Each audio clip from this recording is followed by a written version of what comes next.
So many people live under the quiet illusion that life will somehow get better on its own.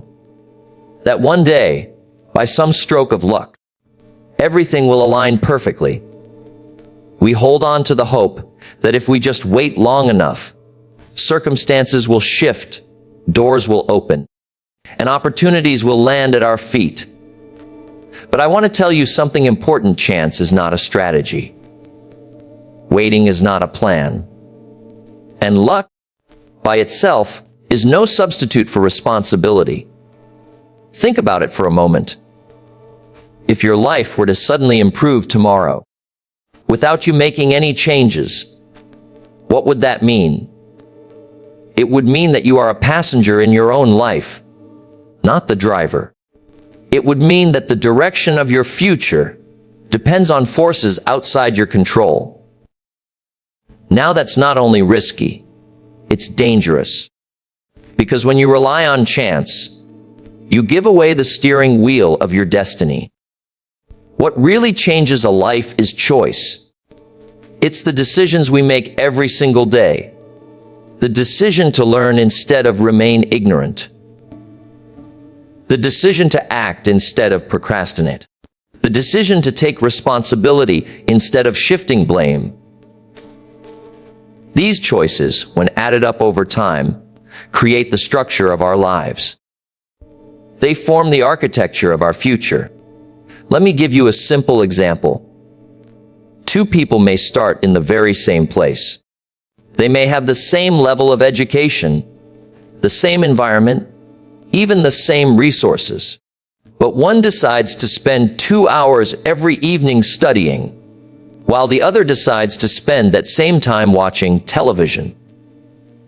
At first, you can't see much difference between them. A week later, still not much. But stretch that out over a year, and the contrast becomes enormous. One has gained knowledge, discipline, and opportunities, while the other has simply passed time.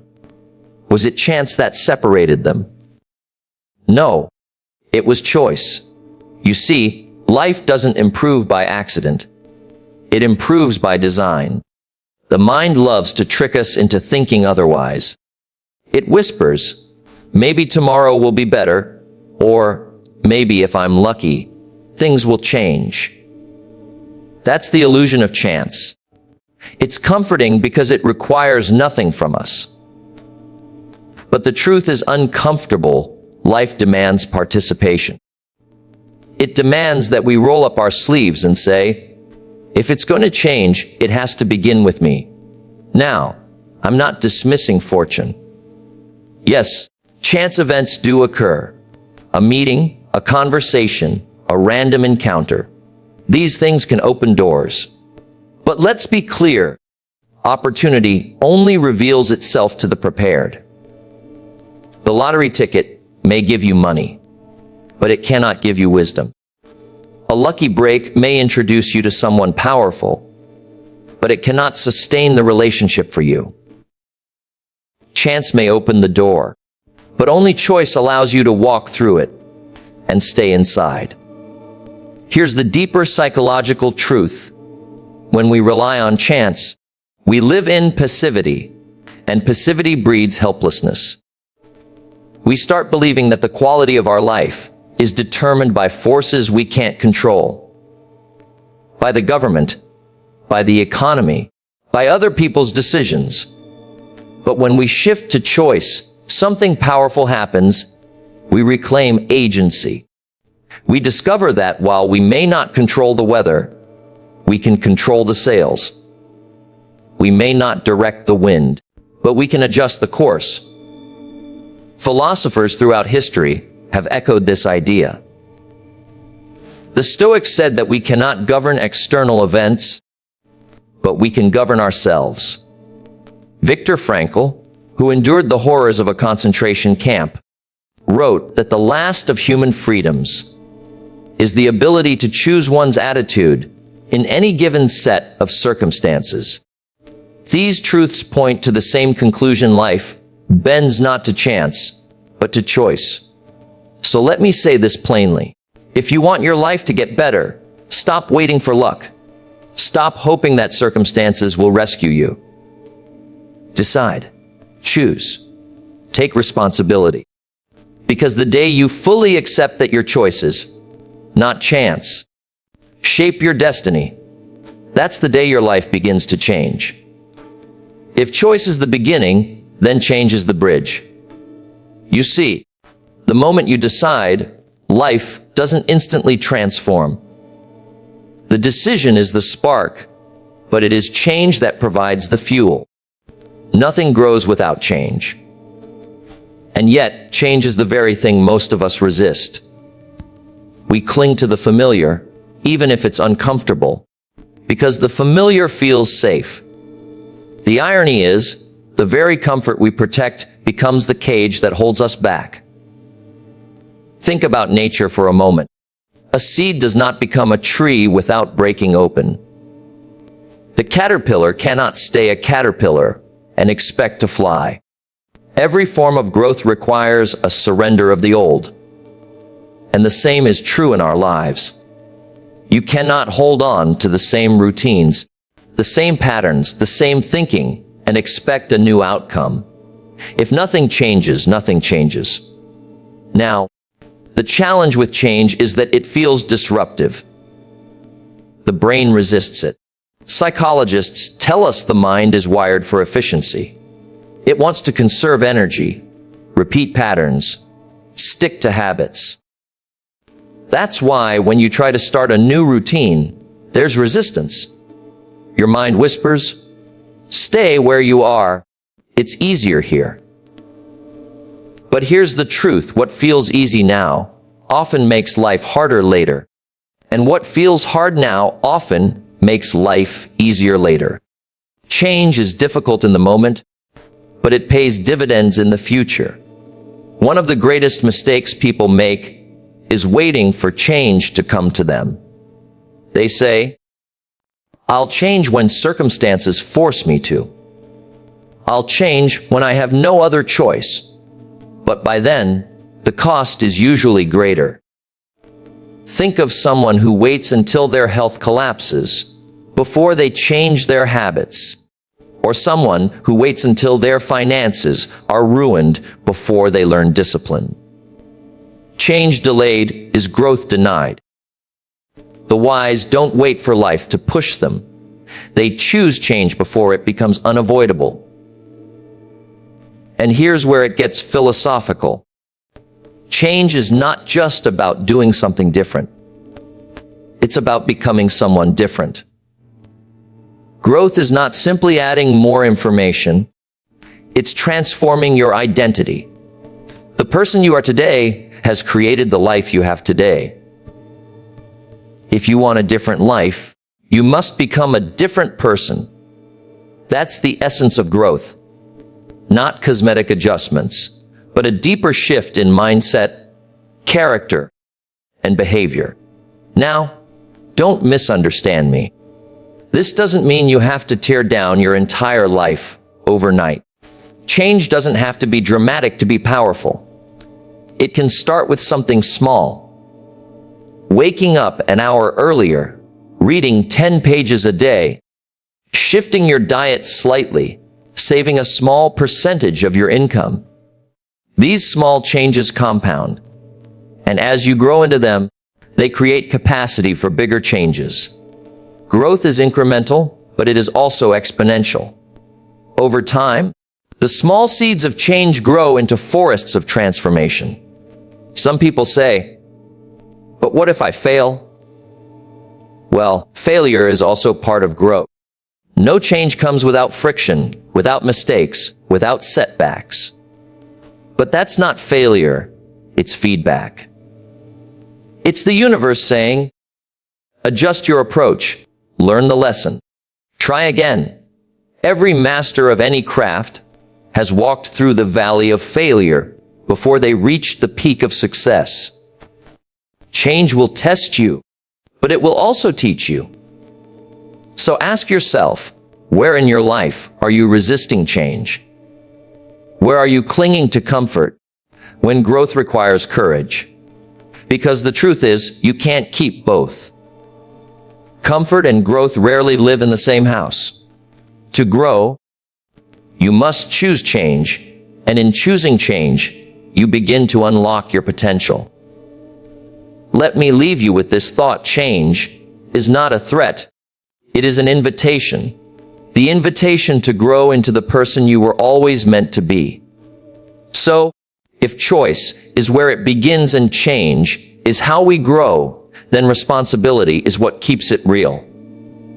Because you can choose, you can even commit to change.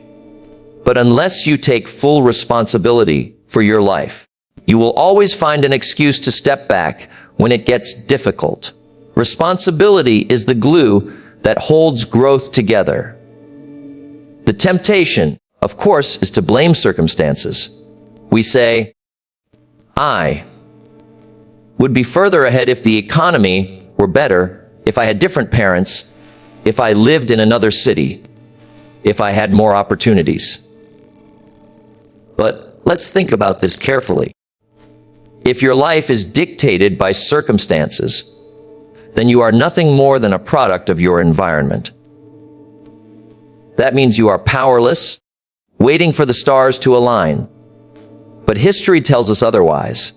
Time and again, we see men and women who rose above the harshest conditions. Poverty, war, oppression, failure, and still carved out greatness. What set them apart? Not their circumstances, but their sense of responsibility. Now, let me be clear, we cannot control everything that happens to us. We don't choose where we are born, what family we come from, or what crises may appear in our path. But we do control how we respond. That's where responsibility begins. Life will hand you circumstances, but you get to decide what you do with them. One person sees an obstacle and says, "This is the end." Another sees the same obstacle and says, "This is the beginning of something new." The event is the same, but the interpretation, that makes all the difference. Psychologists call this locus of control. People with an external locus of control believe that life happens to them. They think they are victims of chance, fate, or other people's decisions. But those with an internal locus of control believe that while they can't govern every external event, they can govern their response. And it's this shift from external to internal that separates stagnation from growth. Responsibility also sharpens character. When you accept responsibility, you stop asking, "Who is to blame?" and start asking, "What can I do?" That shift in language creates a shift in power. Blame weakens us because it puts the solution in someone else's hands. Responsibility empowers us because it reminds us the solution begins with our hands. Now, does this mean circumstances don't matter? Of course not. Circumstances matter, but they are not the deciding factor. They are simply the setting. What matters more is the script you choose to write inside that setting. Two people can live in the same city, work in the same industry, face the same hardships, yet one thrives while the other struggles. What's the difference? It's not the circumstance. It's the level of responsibility each one takes. There's a wonderful old saying, "You can't control the wind, but you can adjust the sails." That's responsibility in action. The wind may not be in your favor. The seas may be rough. But if you know how to adjust, if you refuse to surrender to conditions, you still find your way to shore.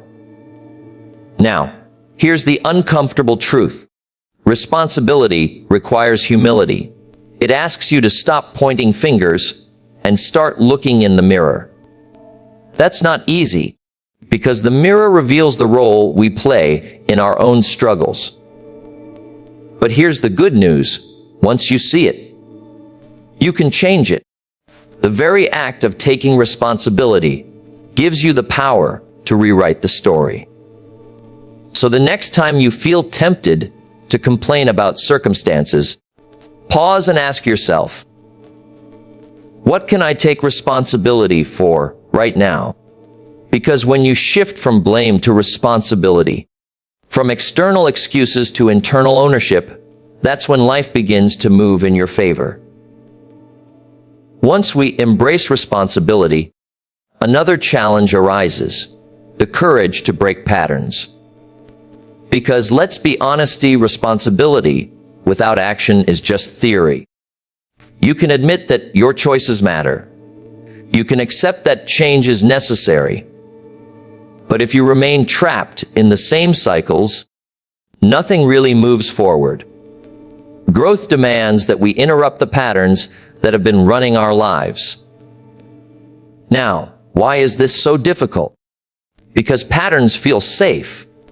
They're familiar. They're predictable. The human brain is wired to conserve energy, to repeat what it already knows. If you've been thinking a certain way, behaving a certain way, responding to life in a certain way for years, those grooves become deep. They feel automatic. And so, when you try to step outside of them, everything inside you resists. It's almost as if your mind says, stay where you are. It's comfortable here. But let's pause and reflect. Comfort is not the same as fulfillment. A routine can keep you safe, but it can also keep you small. And here's the paradox. The very patterns that once protected us often become the very chains that restrict us.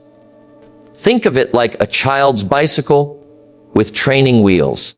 At first, the training wheels give stability. They're necessary. But imagine if that child insisted on keeping them forever.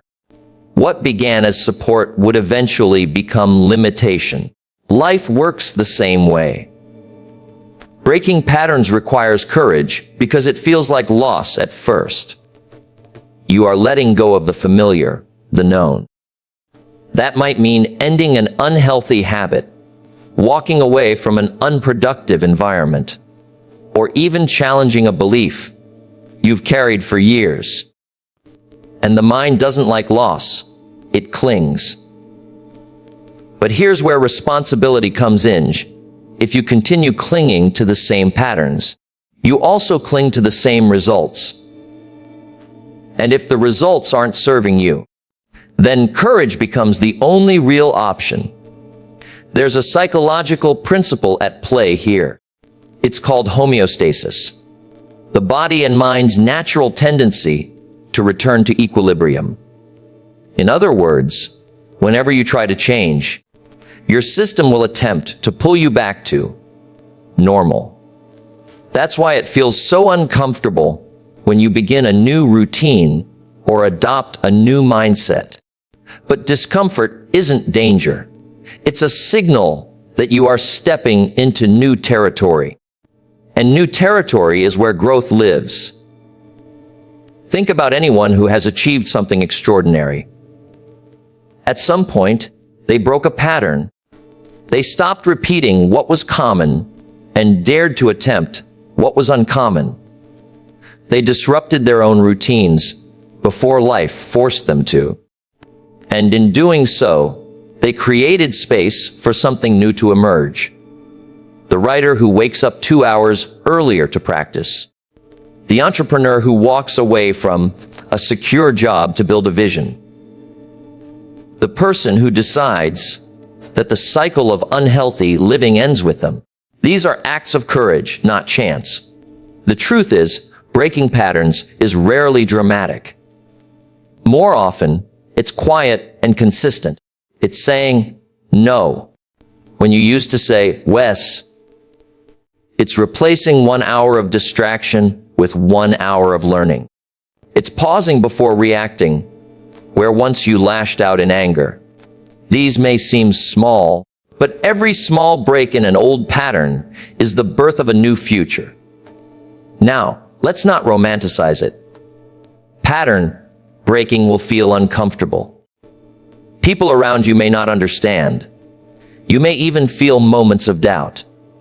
But remember this, the discomfort of change is temporary, while the regret of staying the same is permanent. Which pain would you rather carry? The pain of growth or the pain of regret? So let me challenge you. Identify one pattern in your life that no longer serves you and have the courage to break it. Because the day you disrupt your old cycles is the day you set a new course for your life. One of the biggest misconceptions about change is that it has to be massive, dramatic, almost earth-shattering. People think, if I'm going to change, I need to turn my whole life upside down overnight. But that's not how lasting transformation works. Real growth rarely comes in one giant leap. It comes through small, consistent shifts that build momentum over time. Think of it like a plane leaving Los Angeles on its way to New York. If the pilot adjusts the course by just a few degrees, you won't notice the difference right away. But stretch that flight out across the country, and that tiny adjustment will land the plane hundreds of miles from the original destination. That's the power of small shifts. They may feel insignificant in the moment, but they alter the trajectory of your entire life. The problem is, most people underestimate small actions because they don't produce instant results. You go to the gym once, and you don't see a new body in the mirror. You read one chapter of a book, and you don't suddenly feel wise. You save a few dollars, and it looks like nothing has changed. So what do? We quit. We tell ourselves it's not working. But here's the truth. The effects of small choices are invisible at first, but inevitable over time. There's a psychological principle here too. Compounding. Just as money compounds with interest, so do habits. A small act repeated daily compounds into strength, discipline, knowledge, and character.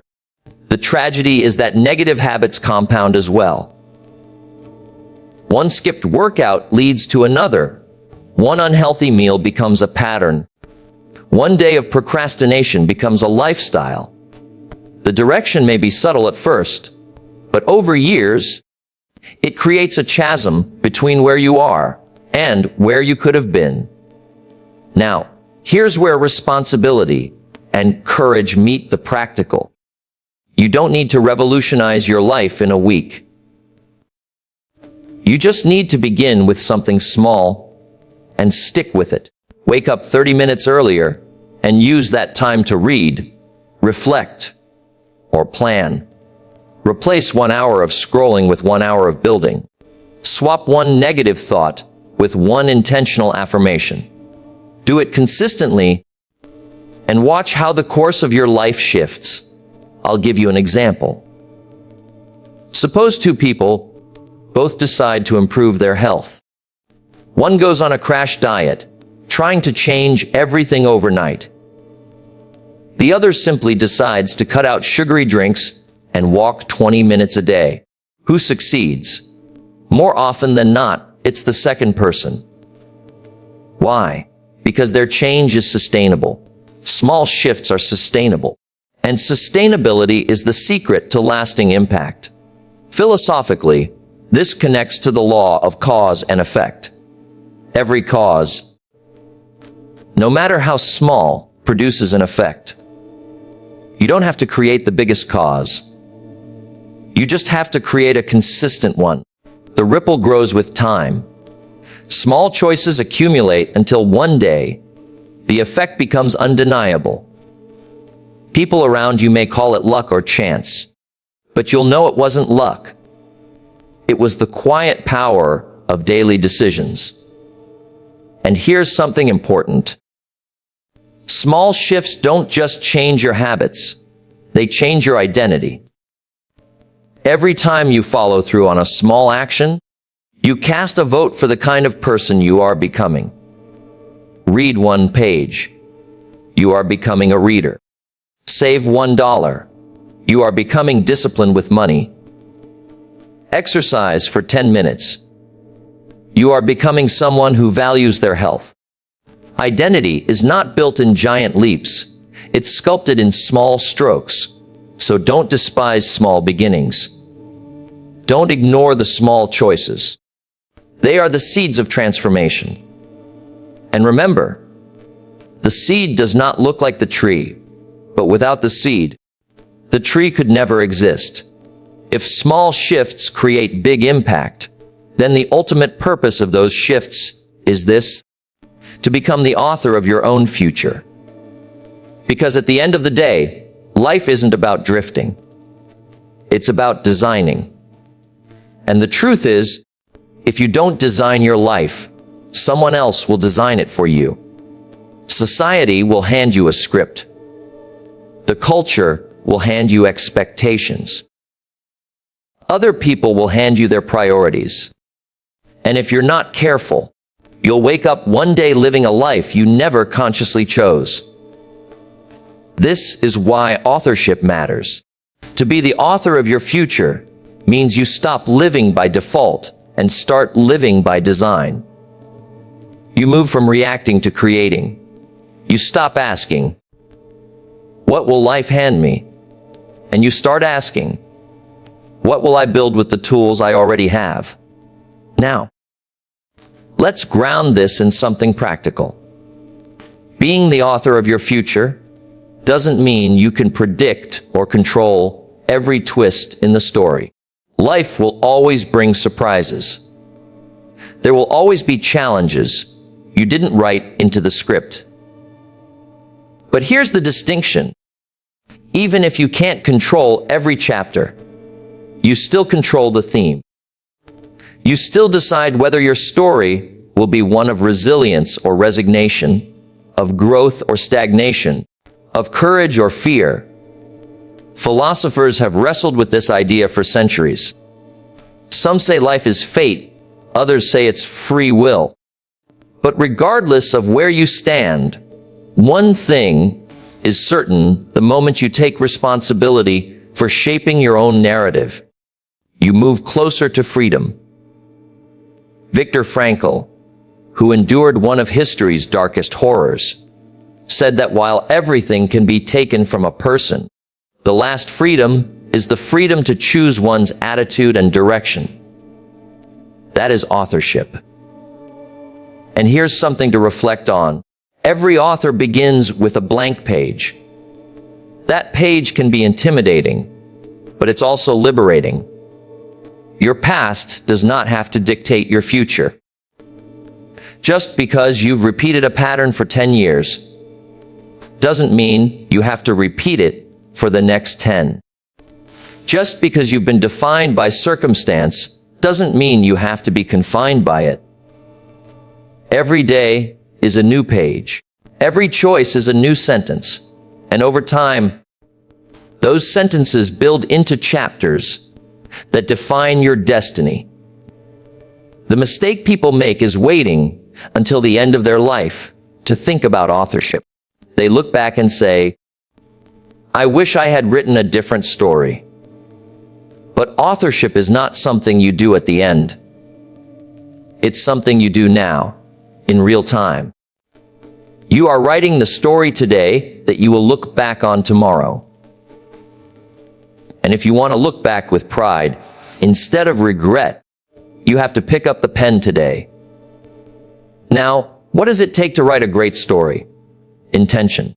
Just as a great author doesn't fill a book with random words, you can't fill your life with random choices and expect meaning to appear. A great story has a theme, a direction, a purpose. And so must your life. The question you must ask is, what do I want the story of my life to say? Do I want it to be a story of growth, contribution, and courage? Or a story of excuses, avoidance, and wasted potential? It doesn't matter where you start. What matters is that you start writing. The pages will not write themselves.